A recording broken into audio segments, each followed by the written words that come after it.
আপনারা জানেন আজকের এই জাতীয় সংসদ নির্বাচন নিয়ে আমরা বিগত আরো 4-5টা জাতীয় সংসদ নির্বাচন আমাদের আজকে যাকে নিয়ে আমরা নির্বাচনের কর্মী সভা করতেছি, আমাদের ভৈরব কুলিয়ারচরের গর্ব, ভৈরব কুলিয়ারচরের গণমানুষের নেতা, যার পরিচিতি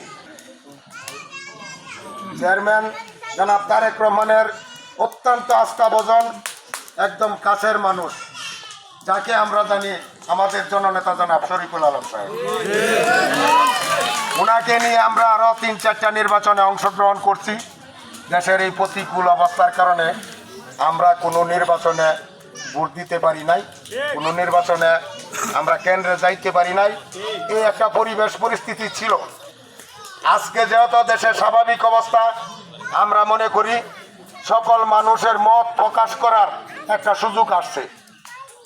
এই অবস্থায় আমরা আমাদের নেতা, আমাদের গর্ব ভৈরব কুলিয়ারচরের এই গণমানুষের নেতা কিভাবে নির্বাচিত করব, আমরা আজকের এই কর্মী সভার যারা এই এলাকার মুরব্বী, যারা যুবক ভাই আছে, আমি মহিলাদের কাছ থেকে কারো কথা শুনতে চাই।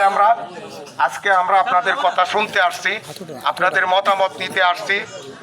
আমরা একটা কথা আপনারা জানেন, শরীফুল আলম সাহেব উনি একদিনে শরীফুল আলম সাহেব এই এত বড় নেতা হইছে না, আর ত্যাগ অনেক, তার শরীরের অনেক শ্রম ঘাম রক্ত অনেক জড়াইতে হয়েছে। তারপর আজকের এই শরীফুল আলম দীর্ঘ 33-34 বছর যাবৎ এই শরীফুল আলম ভৈরব কুলিয়ারচরের প্রতিটা মানুষের সাথে সম্পর্ক রেখে প্রতিটা মানুষের বাড়ি বাড়ি গিয়ে দাঁড়ে দাঁড়ে ঘুরে আজকের এই শরীফুল আলম, আজকের এই শরীফুল আলমকে নিয়ে পাশাপাশি টোটাল কিশোরগঞ্জের মানুষ আমাদের সাথে কথাবার্তা বলে যে আপনাদের নেতা আমরা এখানে নির্বাচন করুক, আমরা তারা সর্বোচ্চ ভোট দিয়ে নির্বাচিত করুন। এটা আমাদের গর্ব।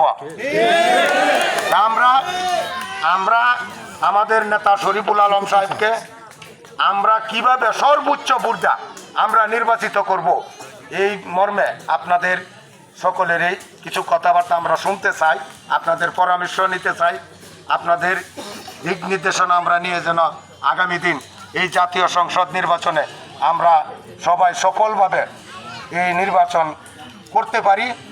আমি আমার কথা শেষ করছি। আল্লাহ হাফেজ। বাংলাদেশ জিন্দাবাদ।